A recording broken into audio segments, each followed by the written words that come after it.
एक युवा निर्देशक जो पहले सहायक निर्देशक की यात्रा पर निकले और उसके बाद उन्होंने रखा निर्देशन की दुनिया में अपना पहला कदम। फिल्म थी तितली। उसके बाद बिन्नू का सपना आगरा और डिस्पैच जैसी फिल्में बनाकर अपनी मुकम्मल पहचान बनाई कनू बहल ने। निर्देशक कनू बहल आज विविध भारती के स्टूडियो में मौजूद हैं और इनसे बातचीत कर रही हैं ममता सिंह। ये है इस बातचीत का पहला भाग। दोस्तों नमस्कार, मैं हूं आपकी रेडियो सखी ममता सिंह और विविध भारती के स्टूडियो में आज हमारे साथ एक ऐसे कलाकार हैं जो डायरेक्टर हैं, एक्टर हैं और राइटर भी हैं।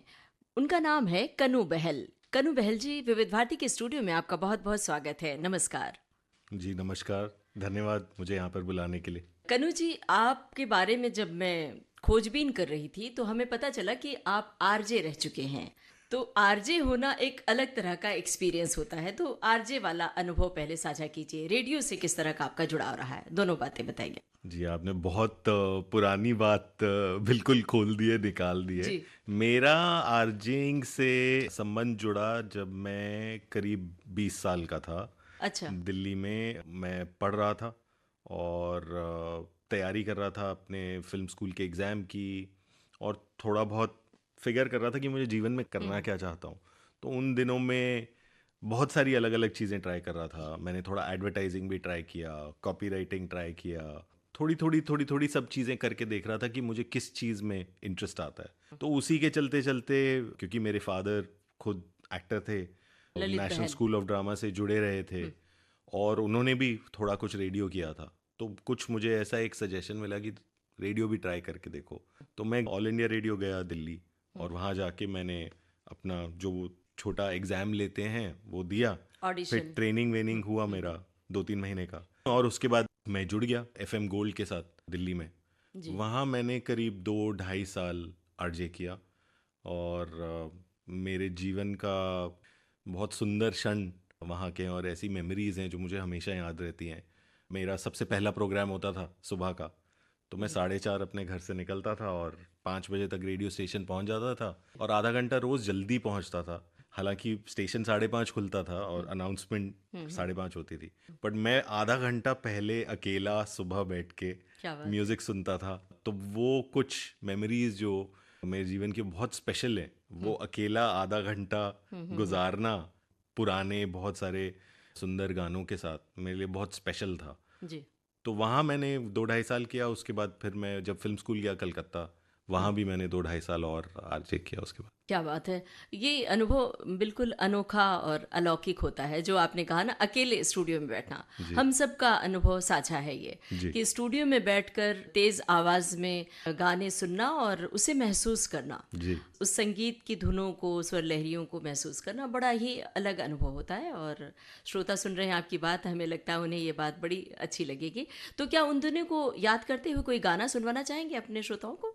आई थिंक शुरुआत करने के लिए मेरा काफ़ी पसंदीदा गाना था जो मैं बहुत ज़्यादा चलाता था अपने शोज़ में, शायद उसी से शुरू कर सकते हैं। मोहम्मद रफ़ी साहब की आवाज़ में दर्द दिल दर्द जिगर, वो मैं आशिक बनाया आपने। आपने हाँ वो काफ़ी चलाया करता था मैं। तो I think maybe that's a good place to begin.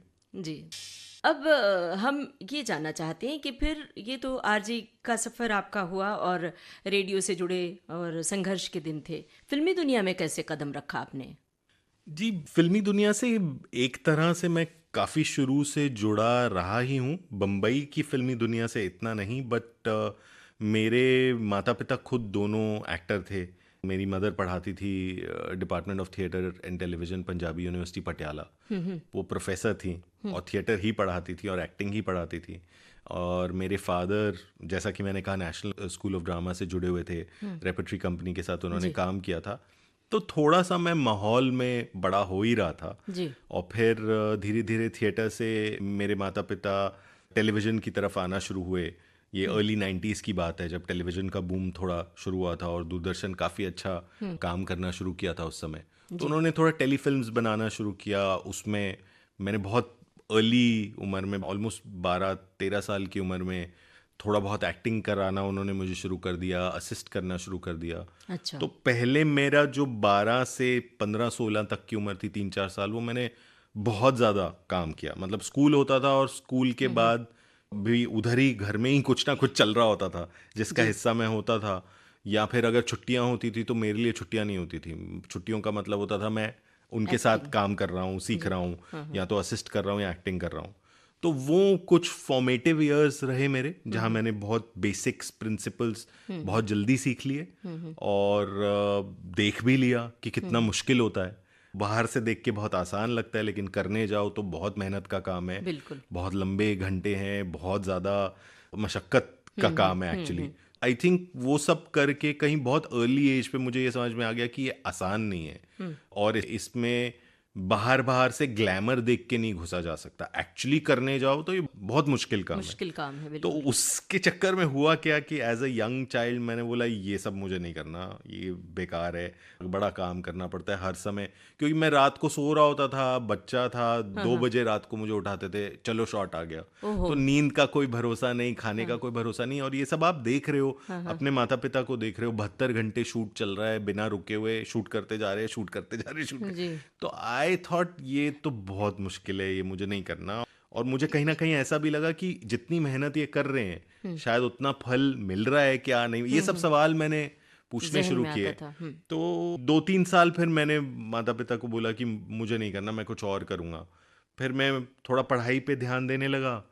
But फिर 18-19 साल की उम्र पे मैंने इंटरनेशनल सिनेमा डिस्कवर किया। सडनली मैंने किज़लाउस्की देखा, रेड ब्लू वाइट देखी, कियारोस्तामी की फिल्में देख ली, क्यूब्रिक देख लिया।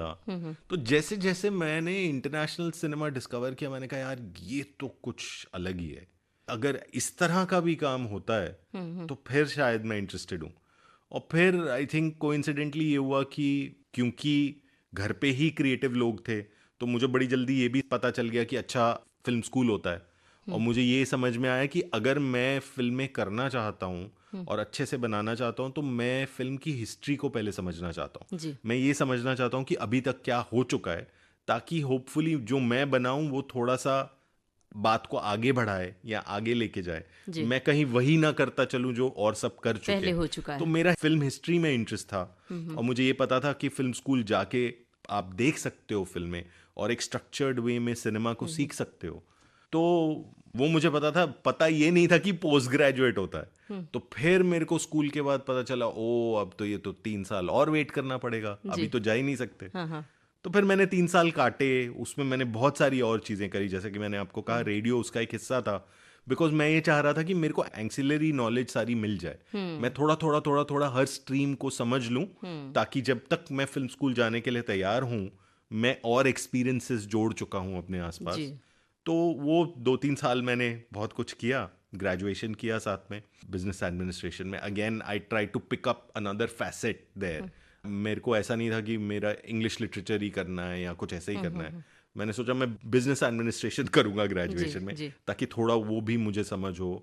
And then I was fortunate, फिर मैं SRFTI कोलकाता में मेरा सिलेक्शन हो गया, वहाँ चला गया। 3-3.5 साल वहाँ फिल्म पढ़ा और थोड़ा अपना काम किया एज अ स्टूडेंट। तो इस तरह की थोड़ी जर्नी पे निकल गया और वो जर्नी बनती गई अपने आप, बिकॉज थोड़ा थोड़ा घर में माहौल ऑलरेडी था ही शुरू में। जी, बड़ी दिलचस्प यात्रा है आपकी। अच्छा लग रहा है सुनते हुए। आपकी फिल्मों की ओर आ रहे हैं, लेकिन उससे पहले आपने भी जिक्र किया पिता का। आपके पिता ललित बहल, हम सभी ने उनके धारावाहिक देखे हैं। अफसाने सीरियल बड़ा ही हिट हुआ था और सब काम धाम छोड़ के हम स्कूल के दिनों में वो देखा करते थे। वो बड़ी अलग दुनिया थी दूरदर्शन वाली। जी तो ललित बहल जी के बारे में कुछ बताइए, अपने पिता के बारे में। उनसे फिल्मी दुनिया की कौन सी बारीकियां आपने सीखी और कौन सी ऐसी बात सीखी जो स्कूल में तो जाहिर सी बात है, इंस्टीट्यूट में आपने बहुत कुछ सीखा होगा, लेकिन माँ पिता पहले शिक्षक होते हैं घर से जी करके। क्या सीखा अपनी माँ और पिता से? जी पिताजी से तो मैं ये बोलूँगा सबसे बड़ी चीज़ जो मैंने सीखी वो थी मेहनत क्या और बात है। फोकस। ज़्यादातर मैं क्या देखता हूँ, और ये चीज़ मैंने फिल्म स्कूल में भी बहुत नोटिस करी जब मैं कलकत्ता गया था पढ़ने। मैंने ये चीज़ नोटिस करी, फॉर्चुनेटली और अनफॉर्चुनेटली, मैं जब फिल्म स्कूल गया था मैं उससे पहले ऑलमोस्ट 7-8 साल प्रोफेशनली आप बोले तो काम कर चुका था इवन एज अ चाइल्ड। पर बहुत सारे लोग जो फिल्म स्कूल आते हैं ना, बच्चे इधर उधर से देश के बहुत अलग अलग कोनों से आते हैं। ज्यादातर लोग बस फिल्में देख के आते हैं, उनका इतना एक्सपीरियंस नहीं होता। तो क्या होता है कि जैसे ही वो पहुंचते हैं और बड़ी बड़ी फिल्में देखना शुरू करते हैं, उनको लगता है मैं तो बन गया, अब मैं बहुत बड़ा फिल्म मेकर हूँ। क्योंकि उन्हें अंदाजा नहीं होता कि वहां तक पहुंचने के लिए कितना काम करना पड़ता है। तो मैं आई थिंक उस मामले में थोड़ा फॉर्चुनेट था। और मैं अब आपके सवाल के जवाब की तरफ आ रहा हूँ कि अपने पिता के साथ स्पेसिफिकली काम करते हुए मुझे उन्होंने ये चीज़ बहुत अच्छे से समझा दी थी कि फिल्में बनाने का जो तुम्हारा रीज़न है वो करेक्ट होना चाहिए। ये तुम किस लिए करना चाहते हो, क्योंकि ये करने के लिए ये करना पड़ता है। जी। ये सिर्फ ग्लैमर वाला काम नहीं है। इवन दो वो खुद एक्टर भी थे, और शायद एक्टर्स के लिए इजियर होता है कंपेयर टू डायरेक्टर्स और other people who are connected with film making. तो हार्ड वर्क, मदर से आई थिंक मैंने सबसे ज़्यादा ये सीखा to be open, to be very balanced. Because balanced होना कितना ज़रूरी है। अगर आप फिल्म से जुड़े हुए किसी भी प्रोफेशन में हैं, इतने सारे उतार चढ़ाव आते हैं, बहुत अच्छे फेजेस भी गुजरते हैं जब आपका काम भी बुरे अच्छा भी, हो रहा है, जैसा आप चाह रहे हो वैसा हो रहा है, उसको रिकग्निशन भी मिल रहा है। बुरे फेजेस भी आते हैं जहाँ कुछ साल कुछ काम नहीं हो रहा है, या आपने कुछ बनाया और वो उस तरह से नहीं आ पाया जिस तरह से आपने सोचा था। तो इन तरह के उतार चढ़ाव की लाइफ को अगर आप एक तरह से जीना चाहते हैं, उसमें बैलेंस कितना ज़्यादा ज़रूरी है, अपना संतुलन बनाए रखना हर समय वो, और नए नए एक्सपीरियंसेस को ओपन रहना, हमेशा क्यूरियस रहना, अपनी क्यूरियोसिटी बनाए रखना। और आई थिंक एक सबसे बड़ी चीज़ जो दोनों ही पेरेंट्स एक्चुअली मैं सीखा, स्पेसिफिकली बिकॉज आई थिंक वो एक्टर्स थे और वो हमेशा ही किसी फॉर्म में अलग अलग किरदार जी रहे होते थे। इवन जब मेरी माँ कुछ लिख रही होती थी तो बहुत सारे किरदार एक साथ जी रही होती थी। तो वो बहुत सारे किरदारों के पॉइंट्स ऑफ व्यू उनके अंदर होते थे, क्योंकि हर किरदार को वो सच्चाई से लिखने की कोशिश कर रही होती थी। तो ये जो एम्पथी है वो एक बहुत इंटरेस्टिंग चीज मैं सीखा जी। कि हर किसी को अपने पॉइंट ऑफ व्यू से ना देख के उनके पॉइंट ऑफ व्यू से देखना, और उसके लिए जो इंसान में एक एम्पथी होना ज़रूरी है, जुड़ाव होना ज़रूरी है, जाके किसी और के पॉइंट ऑफ व्यू से आप सोच सको हमेशा।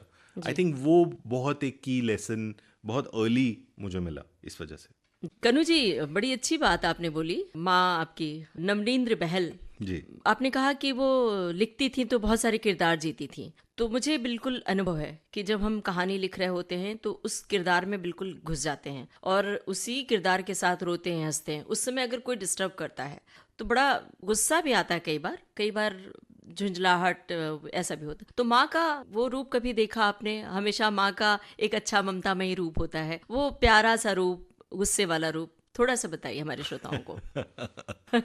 आई थिंक मेरी माँ उस चीज़ में बहुत सक्षम है कि वो प्यार वाला रूप भी दिखा देती हैं, डांट वाला भी दिखा देती हैं, और जब उन्हें डांटना होता है, फटकारना होता है, कुछ समझाना होता है थोड़े गुस्से से, तो वो भी कर सकती हैं, और आपको उस डांट का बुरा भी नहीं लगने देती हैं। जी। वो बाद में आके कॉम्पनसेट भी कर देती हैं, प्यार भी कर देती है कि आप सब भूल जाते हो जो हुआ है। बड़ा इंटरेस्टिंग आपने सवाल पूछा है, क्योंकि इस बारे में मैंने सोचा नहीं था कि वो अपना क्रिएटिव टाइम जो होता था वो बैलेंस कैसे करती थी। क्योंकि इससे मैं अभी खुद जूझ रहा हूँ। अब मेरा 5 साल का बच्चा है और मैं ये कोशिश कर रहा हूँ देखने की कि मैं अपना टाइम कहाँ निकालूं अब, क्योंकि अब सडनली घर में एक और प्राणी है जिसको अपना वक्त चाहिए। तो एक्चुअली स्ट्रेंजली कभी भी उन्होंने मुझे ये महसूस नहीं होने दिया कि मेरी वजह से या मुझे बड़ा करते करते उन्हें उनका टाइम नहीं मिल रहा है या उनका स्पेस नहीं मिल रहा है। कभी भी ऐसा महसूस नहीं हुआ। बाकी तो नॉर्मल जैसे बच्चे बड़े होते हैं, पढ़ाई वढ़ाई हो रही है तो मार पिटाई हमारी भी चलती ही थी। और पढ़ाई के समय एक स्ट्रिक्ट फेस भी था उनका, जहाँ वो ये चाहती थी कि आप ये कर रहे हो तो अच्छे से करो, पढ़ाई में भी लैप्स नहीं होना चाहिए, लैक नहीं होना चाहिए, परफॉर्मेंस अच्छी होनी चाहिए। तो उस समय उनका स्ट्रिक्ट रूप भी बाहर आ जाता था। और जब वो नहीं हो रहा होता था तो बहुत प्यार भी करती थी। कुछ ऐसा भी था कि कुछ साल मैं जब 11-12 साल का हुआ तो मुझे दिल्ली मूव कर दिया गया, तो मैं अपने पिताजी और अपनी दादी माँ के साथ बड़ा हो रहा था। अच्छा। क्योंकि मम्मी नौकरी करती थी पटियाला में, हम्म। तो वो मंडे टू थर्सडे वहाँ रहती थी और मैं उनसे मिलता ही था सिर्फ वीकेंड पे। ओह। फ्राइडे सैटरडे संडे वो दिल्ली आती थी, तो मुझे कुछ साल तो ज़्यादा टाइम मिल भी नहीं पाया उनके साथ। तो यही होता था कि जब वो होती थी तो बस माँ है पास में, तो किसी तरह वो वक्त गुजार लो उनके साथ जितना मिल रहा है। बट पहले कुछ साल 9 10 11 साल तक पढ़ाई पे एक स्ट्रिक्ट सा माहौल होता था और कुछ घंटे दिन के वो होते थे जहाँ बिल्कुल सब रोना चिल्लाना, लेकिन पढ़ाई में ध्यान देना होता था। और अदरवाइज बहुत एक केयरफुल मदरली प्रेजेंस भी होती थी। फिर बाद वाले सालों में तो कुछ साल निकले जहां मैं इतना समय जितना मैं चाहता था उनके साथ उतना बिता भी नहीं पाया। बड़ा ही जज्बाती होता है वो लम्हा जब माँ से आप दूर हो रहे होते हैं, माँ के लिए भी और संतान के लिए भी। हम सब इसके भुक्तभोगी हैं। कोई ऐसी यादगार बात है, कोई यादगार घटना हो तो साझा करना चाहें तो बताइए। मतलब मुझे नहीं लगता ऐसा कुछ स्पेशल या अलग मैं बोलूँगा। बाकी बच्चों या यंग लोगों की तरह ही था, नटखट था, बहुत शरारत वरारत करता था। मेरे अपने फेजेस भी थे तो जब पक्का मैं डांट तो पड़ती होगी आपको कस के। डांट पड़ती थी, मार भी। बहुत मार भी पड़ती थी, चोरी वोरी भी करता था अच्छा। थोड़ा, मतलब बाहर नहीं, हाँ, घर से ही, घर में पैसे घर चुरा में लिया, पैसे वैसे चुरा लिए बिस्किट चुरा के खा लिया। हाँ, तो वो सब करता था बाकी बच्चों की तरह। तो कभी पकड़ा जाता था तो बहुत मार पिटाई होती थी। मतलब इसी तरह के यूजुअली क्योंकि इंसिडेंट्स थे। पहले अनुशासन बहुत था ना। जी। हाँ। तो एक तरह से वैसे देखा जाए तो मैं काफी बैलेंस्ड भी था, शरारती भी था, लेकिन एक तरह से बहुत जिसे पंजाबी में बोलते बीबा बीबा बच्चा भी था। मतलब मैं घर में थोड़ा सा नटखट था चाहे, बट ओवरऑल शांत लड़का था और इतना ज्यादा प्रॉब्लम अपने पेरेंट्स के लिए क्रिएट नहीं करता था। तो बाहर जाके उस समय के बारे में अब सोच रहा हूँ तो मैं इस तरह याद कर रहा हूँ कि एक अवेयरनेस थी कि अपने परिवार के प्रति आपकी एक रिस्पॉन्सिबिलिटी है। जब आप घर से बाहर जाते हो, घर के अंदर जो करना है करो, घर के अंदर की बात अलग है। तो घर में सारी शरारतें सब नटखट चीजें करता था, बट अदरवाइज बाहर जाके काफी डिसिप्लिन था। आप अगर मुझे बोल दोगे इतने बजे वापस आना है तो मैं इतने बजे वापस घर आ जाऊंगा। क्या बात है। या फिर एटलीस्ट कोई एक मैसेज भेज दूंगा कि मैं थोड़ा लेट हो रहा हूँ। वो बचपन से ही वो डिसिप्लिन था कि आप इतने बजे बोल के गए हो, इतने बजे आ जाओगे, वहां होने चाहिए जो समय है, समय से चीजें करनी है। मतलब बहुत अर्ली एज पे 5 6 साल की उम्र पे मैं खुद ही रात को अपना बैग बनाता था, कपड़े वपड़े फोल्ड करके रखता था, अरे शूज वाह। पॉलिश करता था। क्या तो मतलब वो मेरा आदत बना दिया गया था कि ये तुम्हारे काम है, ये करके ही सोना है। तो उस तरह का डिसिप्लिन भी था, बट साथ साथ ये फ्रीडम भी था कि डिसिप्लिन इतना स्ट्रक्चर्ड नहीं था। आप करो आपको जो करना है, बट ये बेसिक चीजें, ये बेसिक डिसिप्लिन नहीं हिल सकता। उस तरह का कुछ एक मिक्सचर था। बिल्कुल। तो इसमें तो माँ का रोल बहुत बड़ा होता है और हम मम्मी को शुक्रिया अदा करना चाहेंगे क्योंकि बहुत मुश्किल होता है बच्चों को ये सिखा पाना। अब हम आते हैं आपकी फिल्मों पर। फिल्म डिस्पैच के बारे में हमें बताइए, इसे लिखने की प्रेरणा कहाँ से मिली, निर्देशित करने का आइडिया कहाँ से आया डिस्पैच? जी, ये कहानी डेवलप होनी शुरू हुई थी आई वुड से अराउंड 2017-18 के करीब ये डेवलप होनी शुरू हुई थी। जी। और ओरिजिनल आइडिया कुछ यहाँ से आया कि मैं देख रहा था आसपास काफ़ी सारे जो इंसिडेंट्स हो रहे थे जर्नलिस्ट को और जर्नलिज्म को लेके, और एक ओवरऑल मुझे ऐसा लगा उस समय कुछ एक हम बड़े इंटरेस्टिंग से इन्फ्लेक्शन पॉइंट पे थे जहाँ मुझे लगा जर्नलिज्म भी अब थोड़ा सा बदल रहा है। वो जो एक पुश था डिजिटल का जर्नलिज्म में और जिस तरह से जर्नलिज्म को देखा जाता था, उसका फीलिंग कुछ ऐसा आना शुरू हुआ कि कुछ तो बदल रहा है। शायद हमें अभी ठीक से समझ नहीं आ रहा है। वेस्ट में हमने वो बदलाव पहले ही महसूस करना शुरू कर दिया था, बट अब वो हिंदुस्तान तक पहुंच गया है और वो कुछ सीरियस तरह से चीज़ें बदलनी शुरू हो गई हैं, ये मुझे लगना शुरू हुआ हो था। गया था। और इसका कुछ एक इम्पोर्टेंस फुली मैं समझ नहीं पा रहा था, लेकिन मुझे थोड़ा कचोटना शुरू हो गया था। मुझे लग रहा था यहाँ कुछ है जिसके बारे में मुझे शायद बात करनी चाहिए या कुछ करना चाहिए, बट मैं समझ नहीं पा रहा था कि क्या करूं। तो वहां से उस नीड से वो जो थोड़ा सा एक अजीब सी फीलिंग थी वहां से शुरू हुआ। और फिर मैंने और मेरी को राइटर जो थी फिल्म पे ईशानी बैनर्जी, बैनर्जी। हम दोनों ने रिसर्च करना शुरू किया साथ में। और जर्नलिज्म, जैसा कि हम सबको मालूम है, फोर्थ पिलर माना जाता है, वो हमारी डेमोक्रेसी का बहुत इंपॉर्टेंट हिस्सा है। जी। तो रिसर्च करते करते हम दोनों को ये समझ में आया कि यहाँ एक बहुत इंपॉर्टेंट कहानी है, जैसे बोला जाना चाहिए, तो वो अंदर से ये कहानी कहना बहुत ज़रूरी है।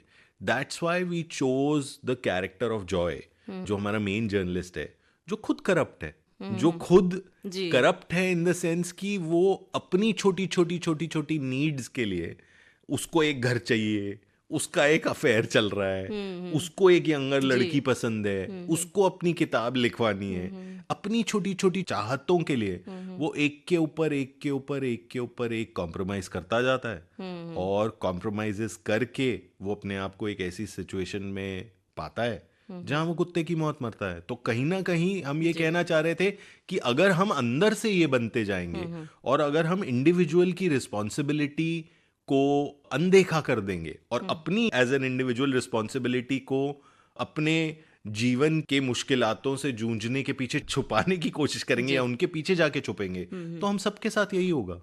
तो इस तरह की हम कोई कहानी कहना चाह रहे थे कि नॉर्मली हम सब फिल्म प्रोटैगनिस्ट बन के जीते हैं, देखते हैं, तो हम एक ऐसे प्रोटैगनिस्ट के कंधे पे बंदूक रख के चलाना चाह रहे थे जो आपको इतना अनकंफर्टेबल करे इन हिज नॉर्मल वे। शायद वो छोटे छोटे उस तरह के कॉम्प्रोमाइजेस हम सब करते हैं, तो उसके कंधे पे ये प्रोटैगनिस्ट वाली बंदूक रख के हम चलाना चाह रहे थे, ताकि बाय द एंड शायद ऑडियंसेस को ये मौका मिले सोचने का कि क्या हम भी अपनी सोसाइटी के डीके में अपने छोटे छोटे छोटे छोटे तरह से कंट्रीब्यूट कर रहे हैं।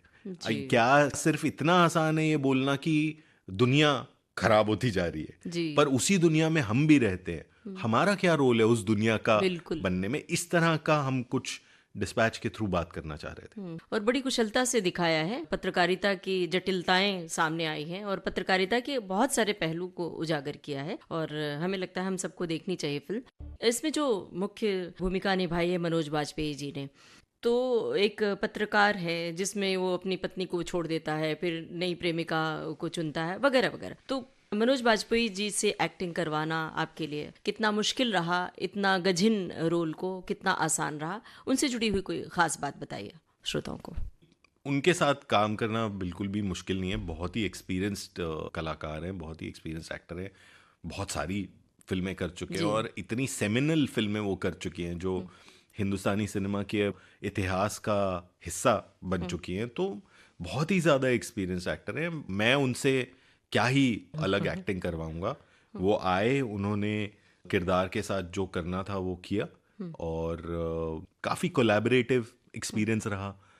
हम लोग जो अंडरलाइंग थीम्स थे फिल्म के, उसके बारे में जितना बात करना चाहते थे कर पाए। वर्कशॉप में काफ़ी टाइम स्पेंड किया किरदार के रिदम्स को ढूंढते हुए, तो मुझे बहुत मज़ा आया उनके साथ काम करके। अभी एज आई सेड, मैं बहुत ऑनेस्टली बोल रहा हूँ, मैं एज अ डायरेक्टर उनसे एक्टिंग करवाना मेरा कभी गोल था भी नहीं, क्योंकि यूजुअली मैं स्क्रिप्ट के साथ काम नहीं करता हूँ। स्क्रिप्ट लिख देता हूँ और फिर जब मैं वर्कशॉप करता हूँ एक्टर्स के साथ, मैं सीन्स नहीं पढ़ता हूँ फिल्म से। मेरा फोकस ज़्यादा ये है कि आप किस तरह से उस किरदार को फिल्म शुरू होने से पहले का जो जीवन है उसका, वो पूरा जी लें, ताकि जब आप शूट पे जाएं तो आपको वो पता हो। आप सिर्फ उस दिन सुबह सेट पे नहीं आए। अगर ये 50-52 साल का आदमी है जॉय बाग, तो मेरा काम ये है कि 2-3 महीने जो वर्कशॉप के हैं, इसमें आप डे 1 0 जब वो बच्चे की तरह रोया था, इससे लेके 52 साल तक फिल्म शुरू होने से पहले, ये पूरा जीवन में आपको कंप्रेस्ड कैप्सूल्ड वे में इसका एक्सपीरियंस आपको करा दूं जितना हो सके, ताकि आपके अंदर रम जाए वो इंसान। और उसके बाद जब हम जाएं शूट करने, तो आप ही उसको इतना जानते हो कि मुझे फिर आपको कुछ बोलने की जरूरत नहीं है। मेरा काम बहुत छोटी एडजस्टमेंट्स रह जाता है, क्योंकि एक्टर जब एक मोमेंट में होता है तो वो बहुत सारी चीजों से जूझ रहा होता है, बहुत सब कुछ करने की कोशिश कर रहा होता है। और फिल्म ऐसा मीडियम है थिएटर से अलग, क्योंकि थिएटर एक आप फिक्स पॉइंट ऑफ व्यू से देखते हो, पर फिल्म में आप पास भी जा सकते हो, दूर भी जा सकते हो। तो फिल्म में हमेशा एक पर्सपेक्टिव होता है जिससे आप एक्टर को देख रहे होते हो। तो कभी कभी एक्टर इतनी सारी चीजें परफॉर्मेंस में कर रहा होता है और वो उस पर्सपेक्टिव पे नहीं होता जहां कैमरा लगा है। तो कभी कभी आप यहां से कुछ ऐसी चीजें देख सकते हो जो परफॉर्मर को नहीं पता चल रही, जी बिल्कुल। और आप कुछ एडजस्टमेंट्स ट्रूथ के लिए करते हो, परफॉर्मेंस के लिए नहीं करते हो। आप जाके एक्टर को बोलते हो यार थोड़ा ऐसा ऐसा ऐसा ऐसा might make it feel better. So अगर आपने प्रेपरेशन अच्छी करी है और आपका एक्टर जानता है कि वो कौन है, तो फिर डायरेक्टर का काम वो ट्रूथ एडजस्टमेंट्स ही रह जाता है जी। और एक कोऑर्डिनेशन रह जाता है बिटवीन ऑल एक्टर्स। सारे एक्टर्स एक दूसरे के साथ ऐसा लगे कि सेम फिल्म का हिस्सा है। जी बिल्कुल, बड़ी ही गहराई से आपने इसको समझाया। हम पर्दे पर जब देखते हैं तो बड़ा आसान सा लगता है एक किरदार को, एक एक्टर को या एक्ट्रेसेस को, तो आपने बड़े ही अच्छे से समझाया। हमारे श्रोता सुन रहे होंगे तो कितना मुश्किल होता है एक डायरेक्टर का काम, एक एक्टर का काम। युवा निर्देशक कनू बहल से ममता सिंह की बातचीत का पहला भाग अभी आपने सुना। इस बातचीत का दूसरा भाग आप सुनेंगे अगले हफ्ते बॉम्बे टॉकीज में। रिकॉर्डिंग इंजीनियर मनीष चंद्र वैश्य और प्रस्तुतकर्ता जुबैर खान।